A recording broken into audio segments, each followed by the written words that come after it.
wonderful to be famous. According to the story, that's what the young lady said to the fat man, the fabulously fat, the fantastic, the famous fat man, when he took her to lunch at a fashionable restaurant and everybody turned and stared. Tell me, she said, do people always recognize you? Does everybody always know who you are? Well, my dear, said Mr. Chesterton, if they don't, they ask. Mr. Chesterton's The Man Who Was Thursday is a little like that. Roughly speaking, it's about anarchists. It was written, remember, in the boom of bomb throwing in those radical, irresponsible days of the nihilists. And roughly speaking, it's a mystery story. It can be guaranteed that you will never guess the solution until you get to the end. It is even feared that you may not guess it then. You may never guess what The Man Who Was Thursday is about, but definitely, if you don't, you'll ask.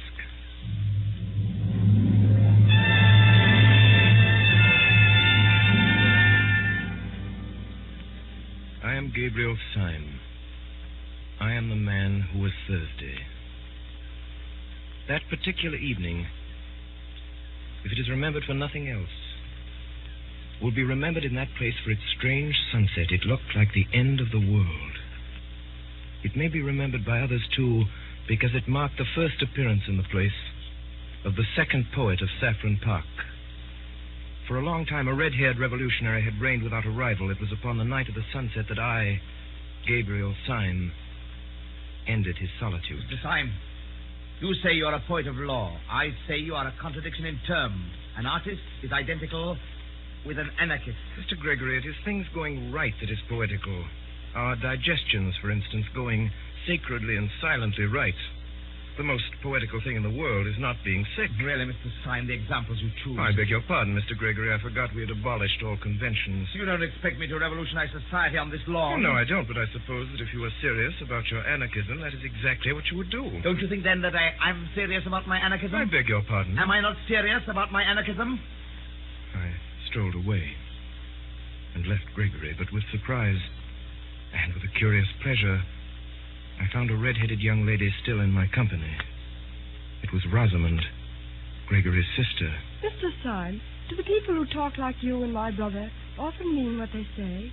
Do you mean what you say now? My dear Miss Gregory, when you say thank you for the salt, do you mean what you say? No. When you say the world is round, do you mean what you say? No, it's quite true, but you don't mean it. Is he really an anarchist, then? Only in that sense I speak of, or if you prefer it, in that nonsense. He wouldn't really use bombs or that sort of thing. Oh, good Lord, no. That has to be done anonymously. I strolled with her to a seat in the corner of the garden, and I defended respectability with violence and exaggeration. I grew passionate in my praise of tidiness and propriety. All the time there was a smell of lilac around me, and once I heard, very faintly in some distant street, a barrel organ begin to play, and it seemed to me that my heroic words were moving to a tiny tune from under or beyond the world. In the wild events which were to follow, this girl had no part at all. I never saw her again until all my tale was over. And yet, in some indescribable way, she kept recurring like a motive in music through all those mad adventures afterwards. And the glory of her strange hair ran like a red thread through those dark and ill-drawn tapestries of the night. For what followed was so improbable that it might well have been a dream. When I left the party and went out into the starlit street, I found Gregory waiting for me. Mr. Syme. Mr. Gregory. This evening you succeeded in doing something rather remarkable. You did something to me that no man has ever succeeded in doing before. You irritated me. Oh, I'm very sorry. There is only one way by which that insult can be erased, and that way I choose. I am going at the possible sacrifice of my life and honor to prove to you that you were wrong in what you said. In what I said? You said I was not serious about being an anarchist. Mr. Syme, may I ask you to swear by whatever gods or saints your religion involves that you will not reveal what I am now going to tell you to any son of Adam, and especially not to the police? Will you swear that? If you will consent to burden your soul with a vow that you should never make and a knowledge you should never dream about, I will promise you in return... You will promise me in return... I will promise you a very entertaining evening. Your offer is far too idiotic to be declined. You say that a poet is always an anarchist. I disagree, but I hope at least that he is always a sportsman. Permit me here and now to swear that as a Christian and to promise as a good comrade and a fellow artist that I will not report any of this, whatever it is, to the police. And now, what is it? I think that we will take a cab.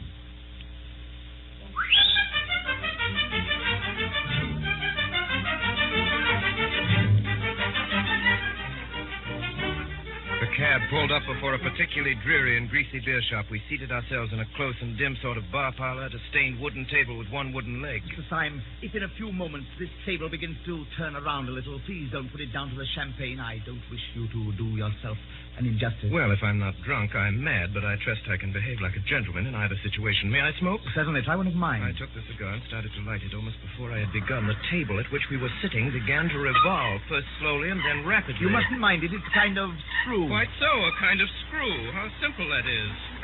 The next moment, we two, with our chairs and tables, shot down through the floor as if the earth had swallowed us.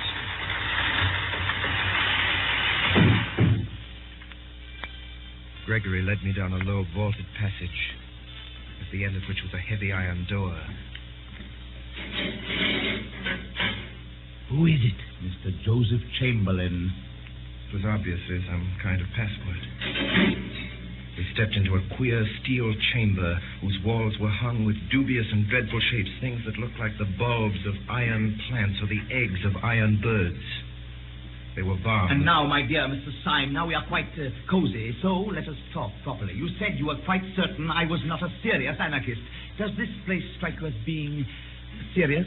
It does seem to have a moral under all of its gaiety, but tell me, you have a heavy iron door. You cannot pass it without submitting to the humiliation of calling yourself Mr. Chamberlain. You surround yourself with steel instruments which make the place, if I may say so, more impressive and homelike. Why, after taking all this trouble to barricade yourself in the bowels of the earth, do you then parade your whole secret by talking anarchism to every silly woman in Saffron Park? The answer's simple. When first I became one of the new anarchists, I tried all kinds of respectable disguises.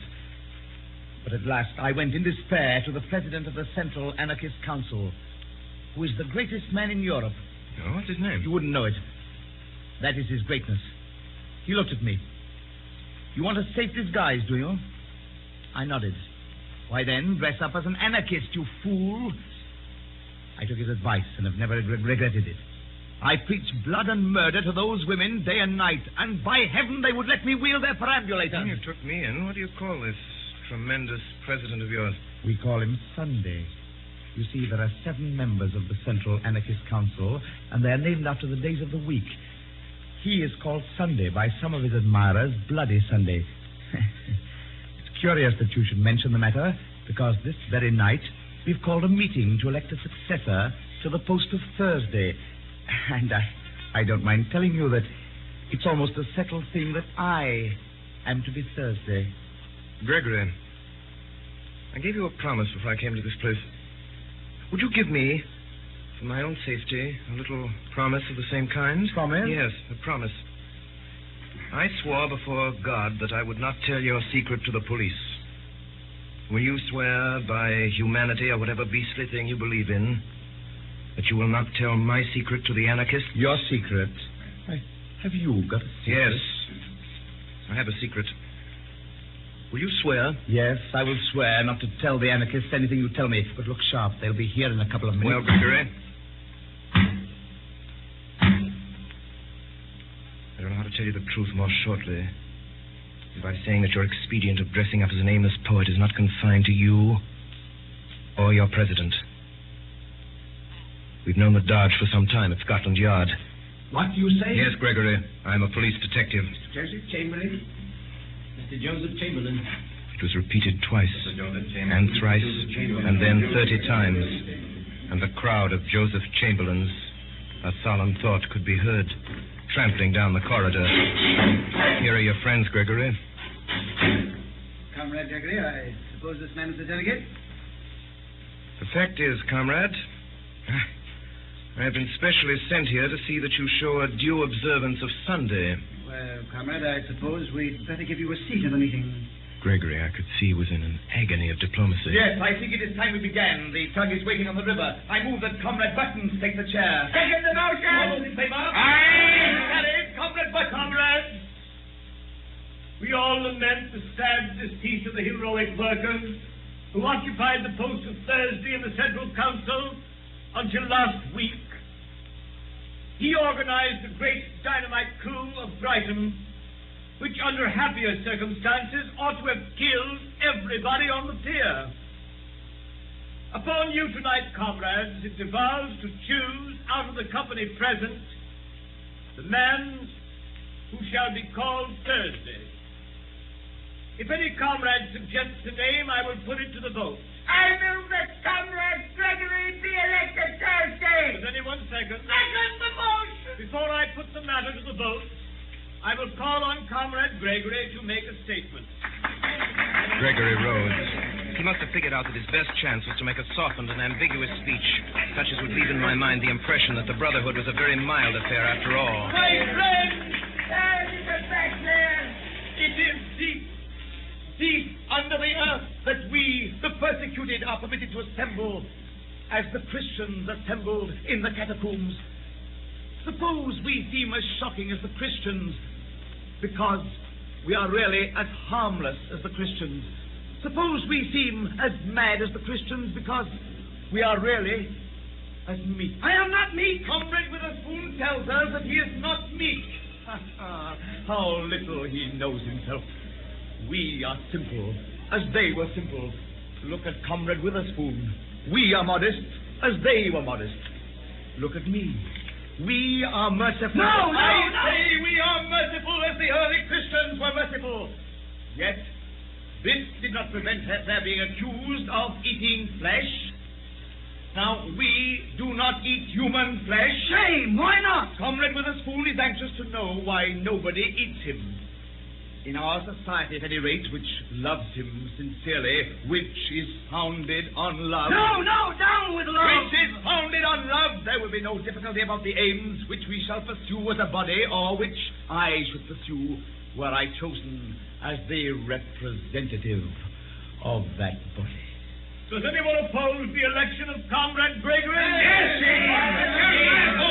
Comrade! Who are you? Gabriel Time! Comrade Syme, the special delegate. Have we come here for this? Comrades, we line these walls with weapons and bar that door with death. Lest anyone should come and hear Comrade Gregory saying to us, be good and you will be happy. Honesty is the best policy and virtue is its own reward. Comrade Gregory has told us that we are not the enemies of society. But I say that we are the enemies of society, and so much the worse for society. Comrade Gregory accuses me of hypocrisy. He knows as well as I do that I am keeping all my engagements and doing nothing but my duty. I do not mince words. I do not pretend to. We do not want the Supreme Council of Anarchy infected with a maudlin mercy. Have Gregory and his milk and water methods on the Supreme Council? I would offer myself for election. Stop, you Stop, I tell you. I move as an amendment that Comrade Syme be appointed to the post. Stop all this, I tell you. Stop it. It is all impossible. I beg to second the election. Comrades, I kneel to you. Do not elect this man. The question is that Comrade Syme be elected to the post of Thursday on the General Council. And 3 minutes afterwards, Mr. Gabriel Syme of the Secret Police Service was elected to the post of Thursday on the General Council of the Anarchists of Europe. A moment later, I found myself, somehow or other, face to face with Gregory. You are a devil. And you are a gentleman. Comrade Thursday, the boat is quite ready. Comrade Gregory, you've kept your word. You're a man of honor, and I thank you. What do you mean? What did I promise you? A very entertaining evening.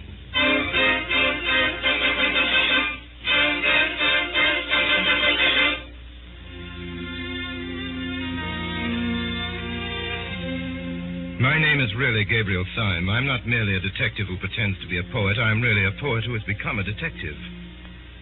I come of a family of cranks. One of my uncles always walked about without a hat.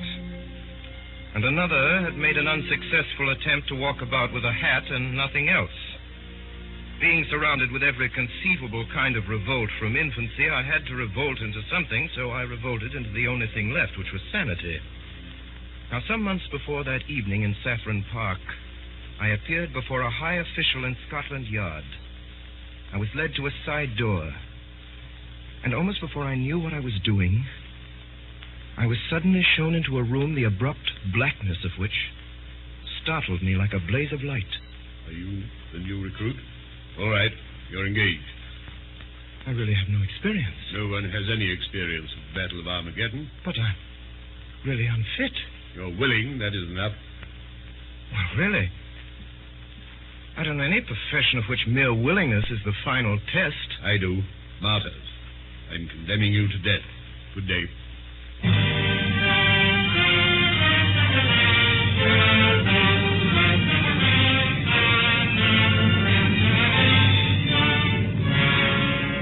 Where my adventure ultimately led me, I've already told you. At about 1:30 on a February night, I found myself steaming on a small tug up the silent Thames, the duly elected Thursday of the Central Council of Anarchists.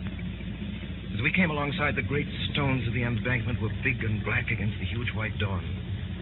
I leapt out of the boat onto the slimy steps. The tug put off again and turned upstream. And I saw that there was a man leaning over the parapet and looking out across the river. And then the man smiled. And his smile was a shock. For it was all on one side, going up the right cheek and down on the left. With the dark dawn and the deadly errand and the loneliness and the great dripping stones, there was something unnerving in it. There was the silent river and the silent man. And there was the last nightmare touch, that his smile had suddenly went wrong. If we walk up towards Leicester Square, we shall just be in time for breakfast. Sunday always insists on an early breakfast. At one corner of Leicester Square, there projected the balcony of a prosperous but quiet hotel. The balcony contained a breakfast table, and round the breakfast table, glowing in the sunlight, were a group of noisy and talkative men, all dressed in the insolence of fashion. Here, then, was the secret conclave of the European dynamiters. Then, as I continued to stare at them, I saw something that I had not seen before, literally because it was too large to see. At the nearest end of the balcony, blocking up a great part of the perspective, was the back of a great mountain of a man. I first thought that the weight of him must break down the balcony of stone.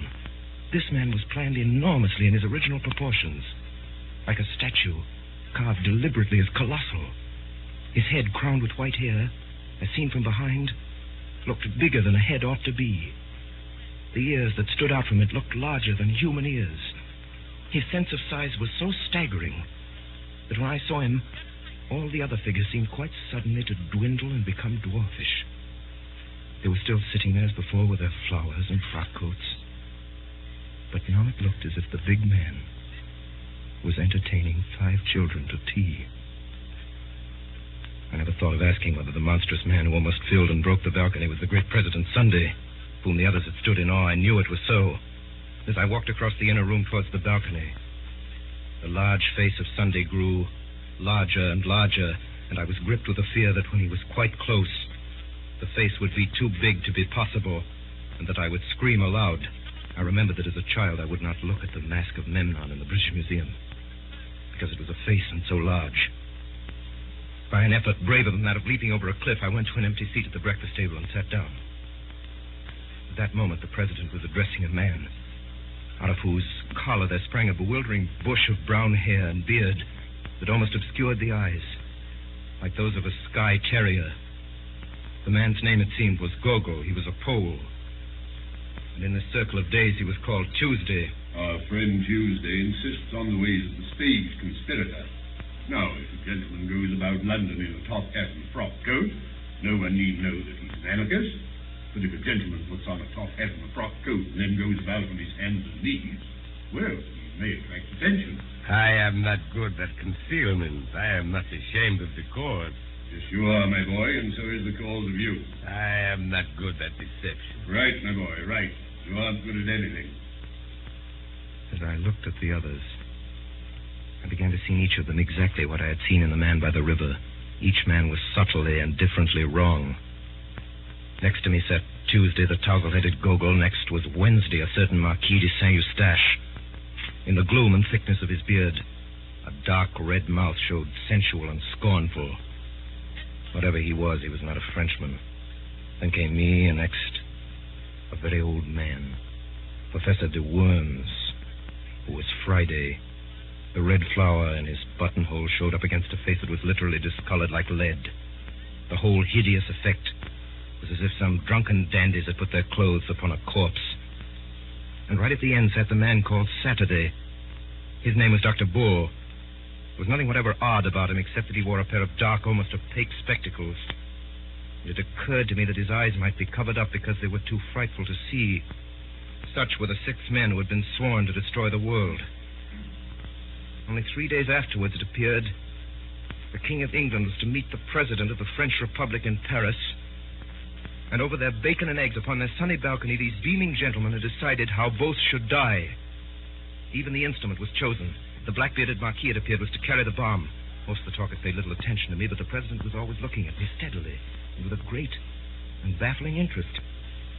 I was sure that in some silent and extraordinary way, Sunday had found out that I was a spy. Meantime, the men were eating as they talked. The Marquis took a great bite of bread and jam. I have often wondered whether it wouldn't be better for me to do it with a knife. And it would be a new emotion to get a knife into a French president and wriggle it around. You're wrong. The knife was merely the expression of the old personal quarrel with a personal tyrant. Dynamite is not only our best tool, but our best symbol. It expands. It also destroys because it broadens. And brain, the man's brain is a bomb. My brain feels like a bomb night and day. It must expand. It must expand. A man's brain must expand. If it breaks the universe. Oh, I don't want the universe broken up just yet. I want to do a lot of beastly things before I die. I thought of one yesterday in bed. The question, gentlemen, is how Comrade Wednesday is to strike the blow. As to the actual arrangement, I suggest that tomorrow he should go first of all. Before we discuss that, I have something very particular to say. The instant of choice had come at last. The pistol was at my head. More speeches, more compromise. Go. Sit down with the other gentlemen at this table. For the first time this morning, something intelligent is going to be said. I sat down first. No one except me seemed to have any notion of the blow that was about to fall. Comrades, we have spun out this farce long enough. We were discussing plans and naming places. I propose that those plans and places should be left wholly in the control of Comrade Saturday, Dr. Bull.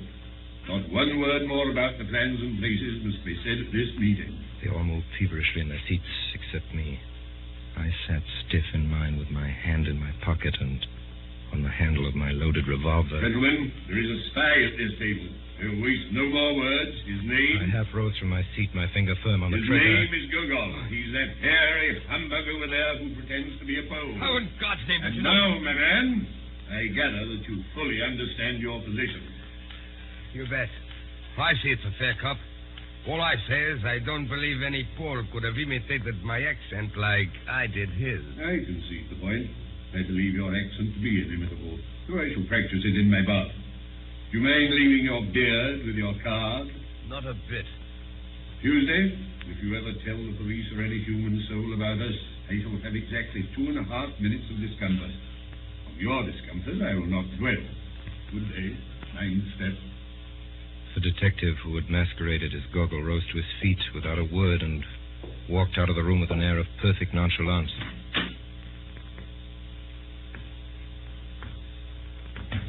There was a slight stumble outside the door which showed that the departing detective had not minded his step. Time is flying. I must get off at once.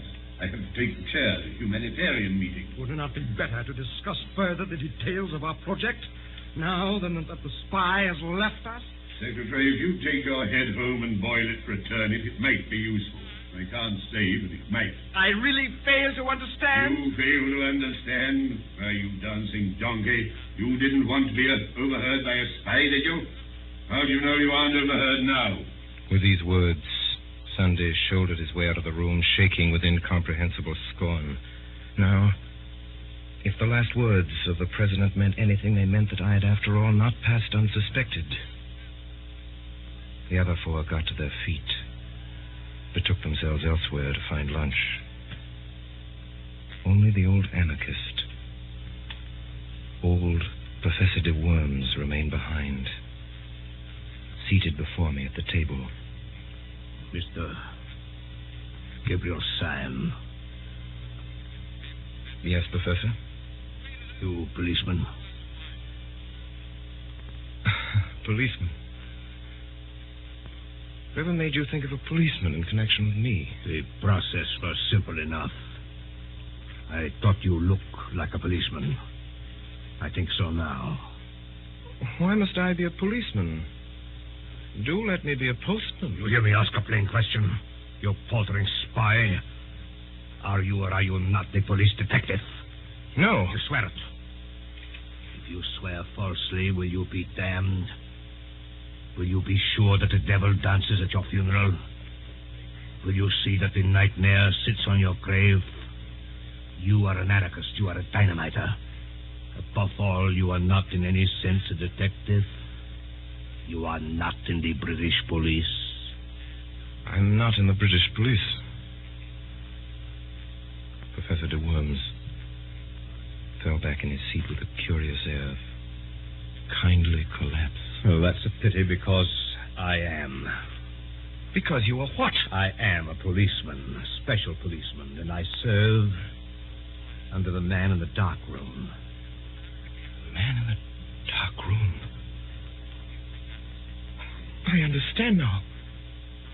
Of course. You're not an old man at all. I can't take my face off here. It's rather an elaborate makeup. Did you know that man Gogo was one of us? No. But didn't you? I knew no more than the dead. Why, then there were 3 of us there.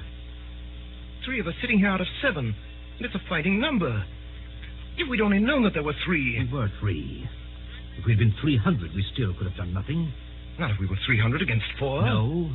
Not if we were 300 against Sunday. Professor, it's intolerable. Are you afraid of this man? Yes, I am. So are you. Yes, you're right. I am afraid of him.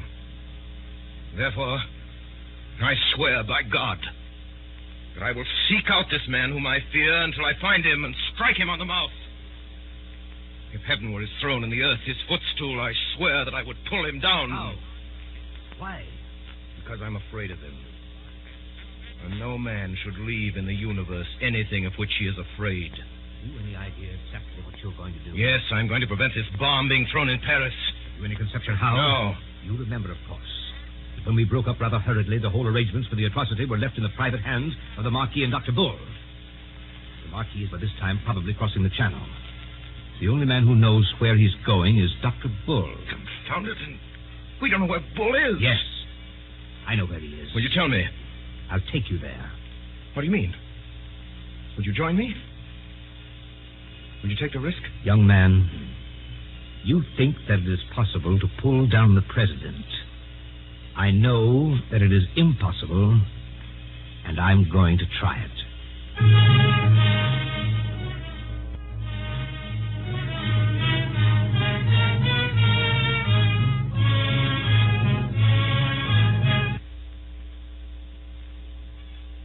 Call your special attention to the new series of broadcasts by the Mercury Theater with Orson Welles as star and director, which will commence next Sunday night at 8 p.m. Eastern Daylight Saving Time.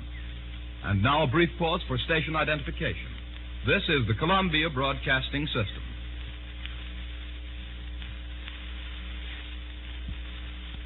We continue now with the performance of G.K. Chesterton's The Man Who Was Thursday by Orson Welles and the Mercury Theater on the Air.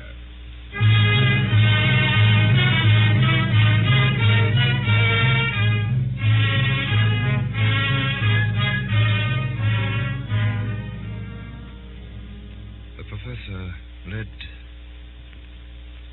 me to a very respectable inn. And in that place we dined very thoroughly. Can you play the piano? Yes, I'm supposed to have a good touch. You would have done just as well if you could work a typewriter. Thank you. You flatter me. Listen to me. There is no man except the president who is so seriously startling and formidable as Dr. Bull, a little grinning fellow in goggles. Depend on it. Sunday was not asleep when he locked up all the plans of this outrage in the round, black head of Dr. Bull. Do you think that this unique monster will be soothed if I play the piano to him? I mentioned the piano because it gives one quick and independent fingers. Sime, if we are to go through this interview and come out sane or alive, we must have some code of signals between us that this brute will not see. I have made a rough alphabetical cipher corresponding to the 5 fingers like this. Listen. D. A. D. Bad. A word we may frequently require. I began to study the scheme. It didn't take me long to learn how we might convey simple messages by what would seem to be idle taps upon a table or knee. It was not long before Dr. Bull came in, sat down at our table. He smiled brightly. You're early this evening, gentlemen. The quiet good humor of his manner left us helpless. We sat staring at each other in silence. I have an intuition. Then sit on it. It is quite an extraordinary intuition. Extraordinary rot. I am a poet. You're a dead man. You scarcely realize how poetic my intuition is. It has that certain quality we sometimes feel in the coming of spring. Go to blazes. Dr. Bull. Quiet. Dr. Bull. Dr. Bull, would you do me a small favor?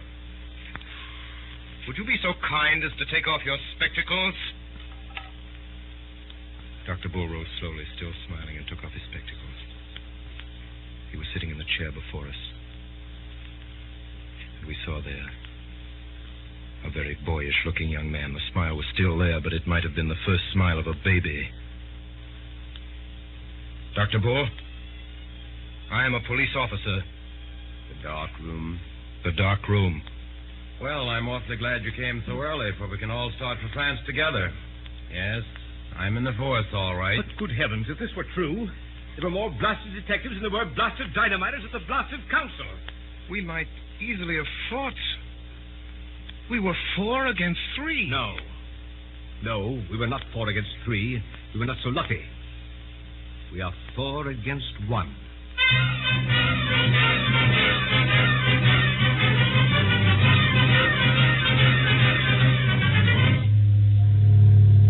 An hour later, we were already on the Calais boat. The fact that comes of it is this. We 3 are alone on this planet. Now we must do something to keep the Marquis in Calais till tomorrow midday, while the King goes safely through Paris. The only thing I can see to do is actually to take advantage of the very things that are in the Marquis's favor. Gentlemen, I'm going to profit by the fact that he is a nobleman and has many friends and moves in the best society. What the devil are you talking about?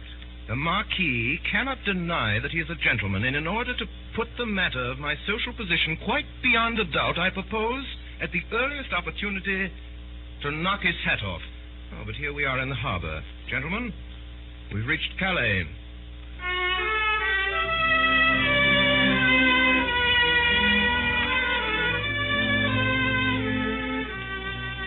A band was playing in a Café Chantant hidden somewhere among the trees, where sat the Marquis de Saint-Eustache.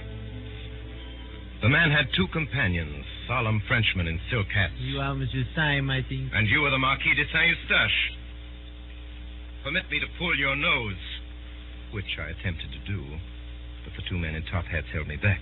This man has insulted me. Insulted you when? Oh, just now. He's insulted my mother. Insulted your mother? Well, anyhow, my aunt. But how can the Marquis have insulted your aunt just now? He has been sitting here all the Ah, time. it was what he said. I said nothing at all except about the band. I only said that I like Wagner, played well. It was an allusion to my family. My aunt played Wagner badly. It was a painful subject. We are always being insulted about it. This seems most extraordinary. Oh, I assure you, the whole of your conversation was simply packed with sinister allusions to my aunt's weaknesses. Oh, this is nonsense. I, for one, have said nothing for half an hour, except that I like the singing of that girl with the black hair. Well, there you are again. My aunt's was red. It seems to me that you're simply seeking a pretext to insult the Marquis. By George, what a clever chap you are. Seeking a quarrel with me. By heaven, there was never a man who had to seek long. These gentlemen will perhaps act for me. There are still 4 hours of daylight. Let us fight this evening. Marquis, your action is worthy of your fame and blood. Permit me to consult with the gentleman in whose hands I shall place myself. Good day. Syme, what are you up to? Now listen carefully. Bull, Professor, you are my seconds. And you must insist on the duel coming off after 7 tomorrow, so as to keep him from catching the 7:45 for Paris. If he misses that train, he misses the King of England. You understand? So at 7:20, we met on a small meadow not far from the railway.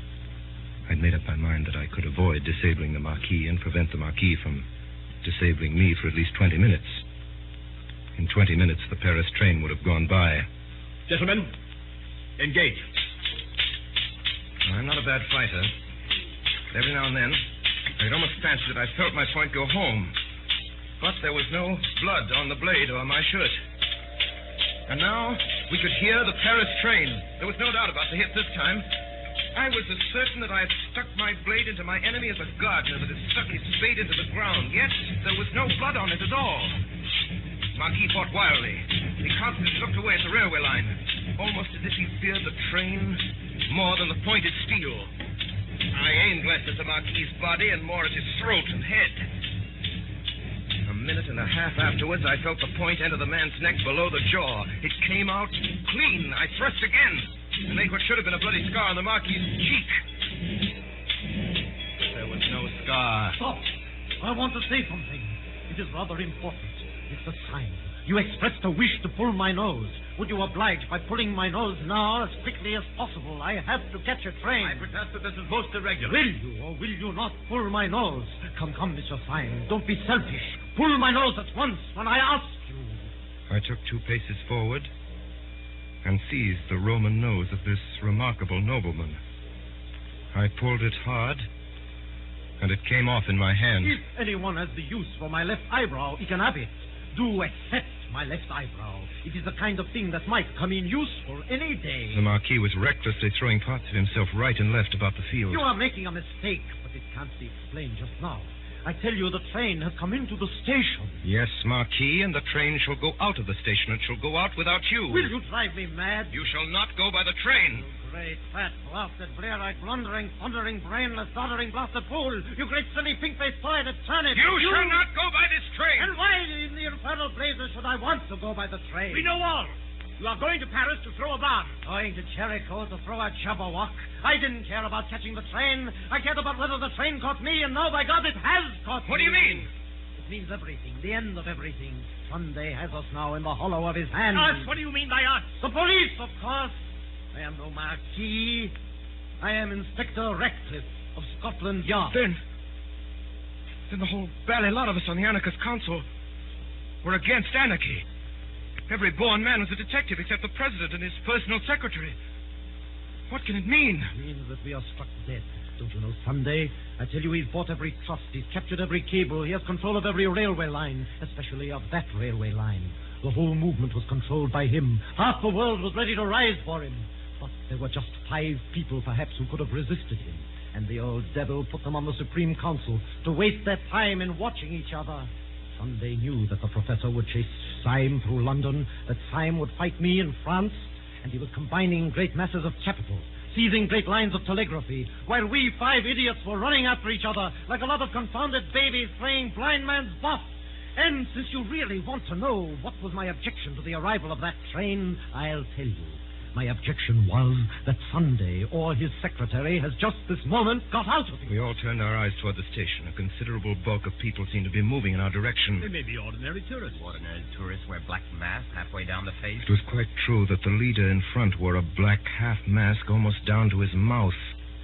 And the mouth was smiling, a crooked smile, on one side of the face. I can't believe it. The thing is nonsense. Plain people of a peaceable French town. Someone shot at us. Pray resume your remarks, Dr. Bull. You are talking, I think, about the plain people of a peaceable French town. Stop! Here come the police! They're charging them out. No, they're forming along the parade. They haven't flung their carbine. Yes, and they're going to fire on them. The police have joined the mob. The mob, advancing steadily, was almost on top of us. Charge the anarchists! Charge the anarchists! There was no doubt of it. The leader was Monday, secretary of the council. Under the black mask, his mouth was working horribly. Monday! Stop! Charge the anarchist swords! For our time has come to die! There's some mistake, Mr. Syme. I heartily think you understand your position. I arrest you in the name of the law. The law? But you are the secretary of the anarchist council. Nonsense.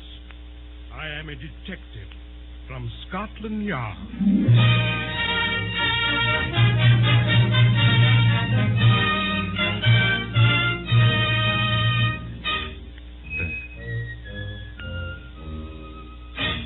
That night, 5 bewildered but hilarious detectives returned to London. And next morning, having found Gogol, we marched stolidly toward the hotel in Leicester Square. This is more cheerful. We are 6 men going to ask one man what he means. I think it's a bit queerer than that.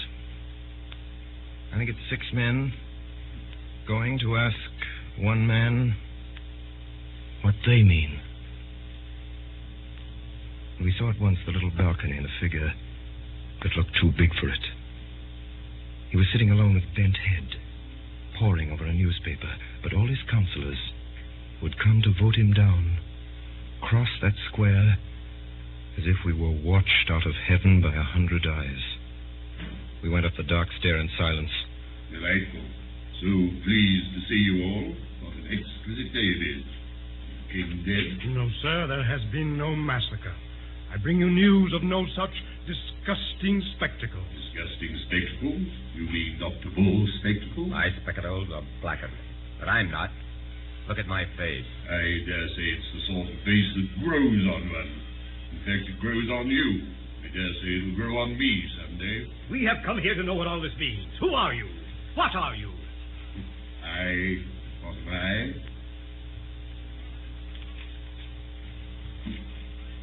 If you want to know what you are, you're a set of highly well-intentioned young jackasses. And you, what are you? What am I? The president rose slowly to incredible heights, like some enormous wave about to arch above us and break. You want to know what I am, do you? Bull, you're a man of science. Grub in the roots of these trees and find out the truth about them. Syme, you're a poet. Stare at those morning clouds and tell me the truth about morning clouds. But I tell you this, that you will have found out the truth of the last tree and the topmost cloud before the truth about me. You will understand the sea, and I shall still be a riddle. You shall know what the stars are, and not know what I am. Since the beginning of the world, all men have hunted me like a wolf. Kings and sages and poets and lawgivers, all the churches and all the philosophers. But I have never been caught yet, and the skies will fall in the time I turn to bay. I have given them a good run for their money, and I will now. Before any of us could move, the monstrous man had swung himself over the balustrade of the balcony, yet before he dropped, he pulled himself up again and thrust his great chin over the edge of the balcony. There's one thing I'll tell you, though, about who I am. I am the man in the dark room who made you all policemen.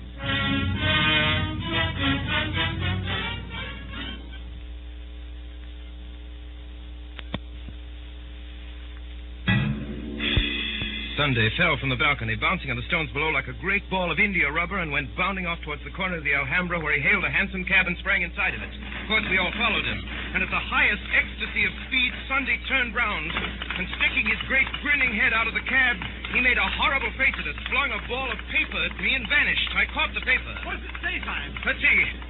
No one would regret anything in the nature of an interference by the Archdeacon more than I. I trust it will not come to that.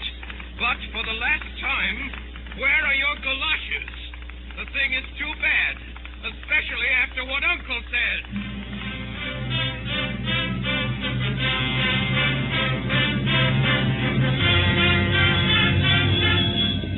Fire engine appeared, and the president leaped incredibly from his hansom, caught the back of the engine, and flung himself onto it. After him!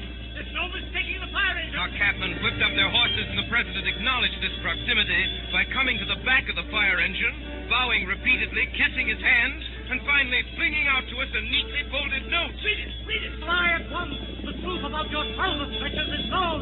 A friend!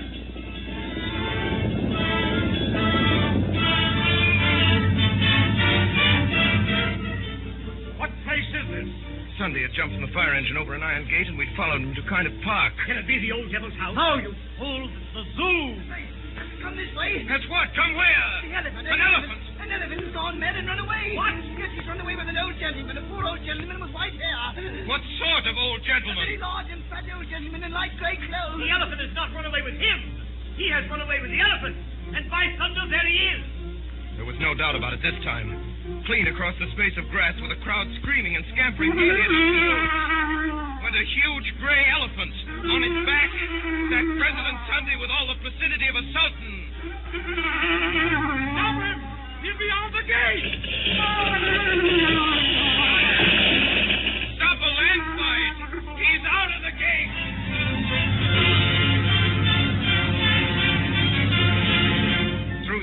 a street through district after district went the prodigy of the flying elephant, and we followed it through the city, out into the suburbs, and finally to a fairgrounds. The president had disappeared. Look! Look over there! Look at what? Look at the captive balloon! Why the blazes should I look at a captive balloon? What is there queer about a captive balloon? Nothing, except that it isn't captive. 10,000 devils! He's got into it!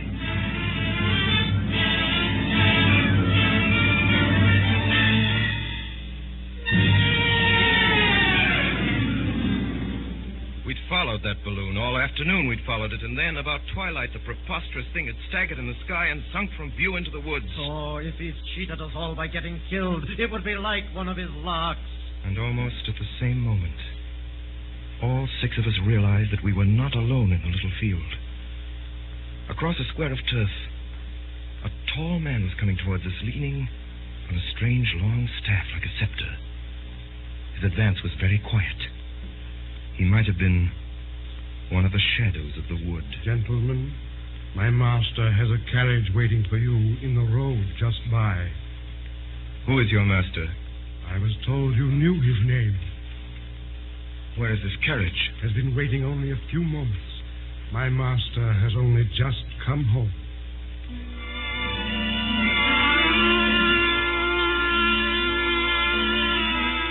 All 6 of us compared notes afterwards and quarreled. But we all agreed that in some unaccountable way the place where we came that night reminded us of our boyhood. It was either this elm top or that crooked path. It was either this scrap of orchard or that shape of a window. But each man of us declared that he could remember this place before he could remember his mother. Refreshments are provided for you in your room. I entered a splendid suite of apartments that seemed to be designed specially for me. I have put out your clothes, sir. Clothes? I have no clothes except these. My master asks me to say that there is a fancy dress ball tonight. You're to be dressed as Thursday, sir. Dressed as Thursday? Doesn't sound a very warm costume. Yes, sir. The Thursday costume is quite warm, sir. It fastens up to the chin.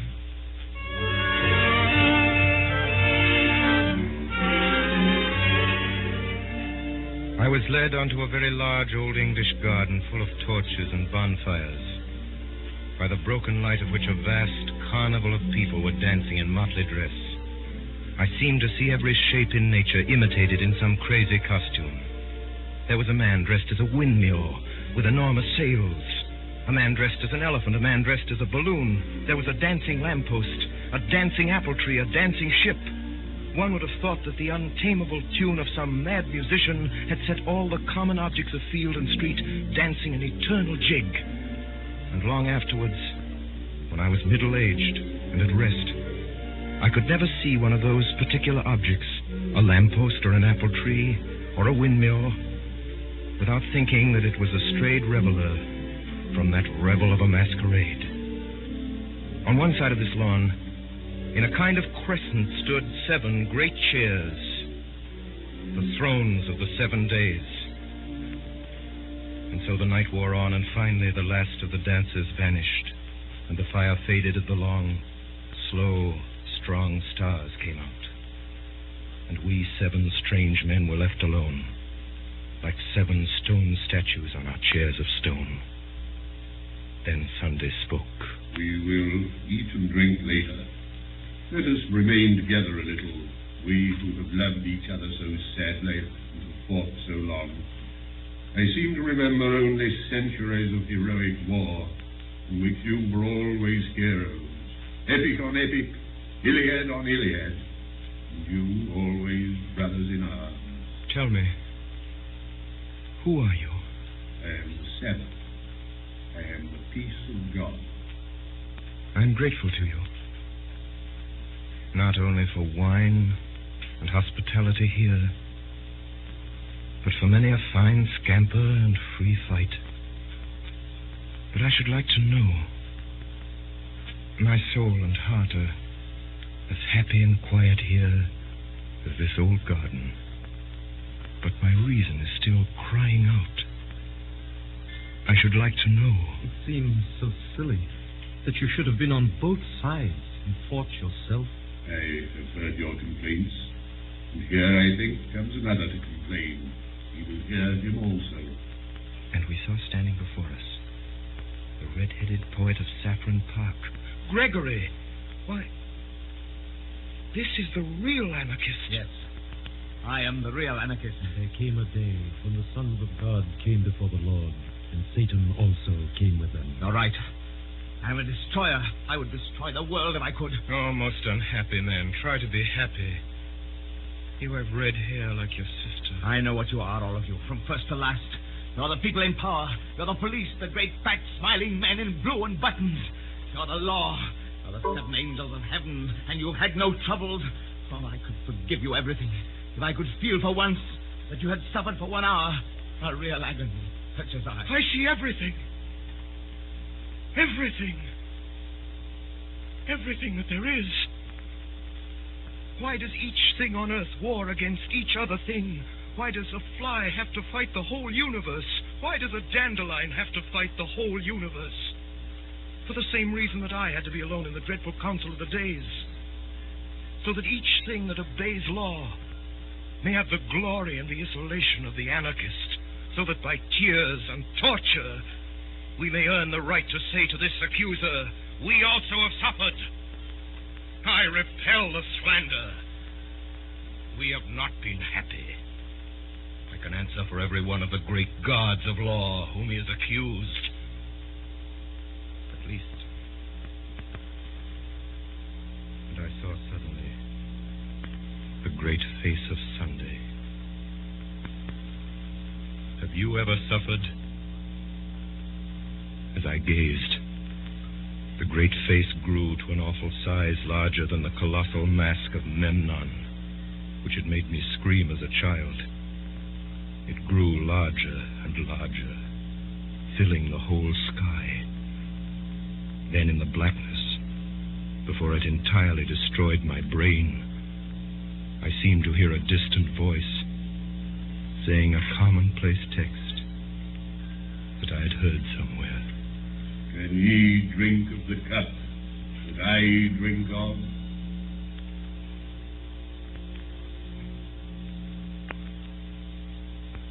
When men in books awake from a vision, they commonly find themselves in some place in which they might have fallen asleep. I could only remember that gradually and naturally, I knew that I was awake and had been walking along a country lane. Dawn was breaking over everything, in colors at once clear and timid, as if nature made a first attempt at yellow and a first attempt at rose. A breeze blew so clean and sweet that one could not think it blew from the sky. It blew rather through some hole in the sky. I felt a simple surprise when I saw, rising all round me on both sides of the road, the red, irregular buildings of Saffron Park. I walked by instinct along one white road on which early birds hopped and sang, and found myself outside a fenced garden. And there I saw the sister of Gregory, Rosamond, the girl with the gold-red hair, cutting lilac before breakfast, with the great unconscious gravity of a girl.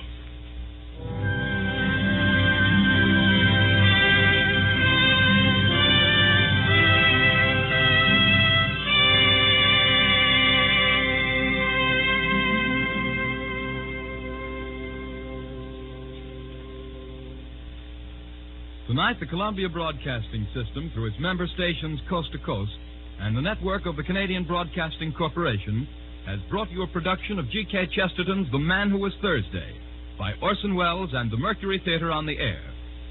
The adaptation for radio was made by Mr. Welles. This Monday night concludes the summer broadcasts, which have introduced the Mercury Theater as the first complete theatrical producing company in radio. But the tremendous response which their efforts have drawn from all parts of the country has ensured their continuance with us through the coming months. The Columbia Broadcasting System is therefore proud to announce a new series of weekly productions by Orson Welles and the Mercury Theater on the air, beginning next Sunday evening, September the 11th, from 8 to 9 o'clock Eastern Daylight Saving Time. The first play next Sunday at 8 will be Vincent van Gogh, an original drama based on the letters of the famous painter to his brother Theo and the records of his biographers.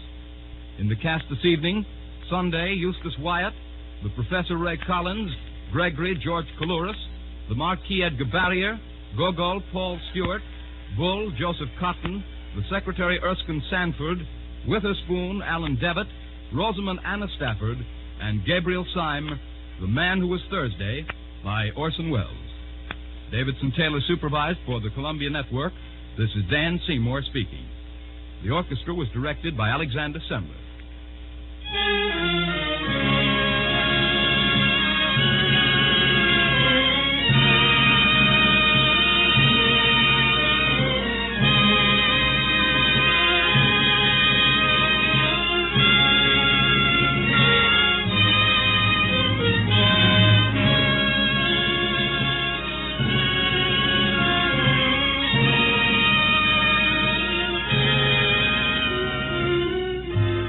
Remember, next Sunday evening at 8 o'clock Eastern Daylight Saving Time, Orson Welles and the Mercury Theater on the air in Vincent van Gogh.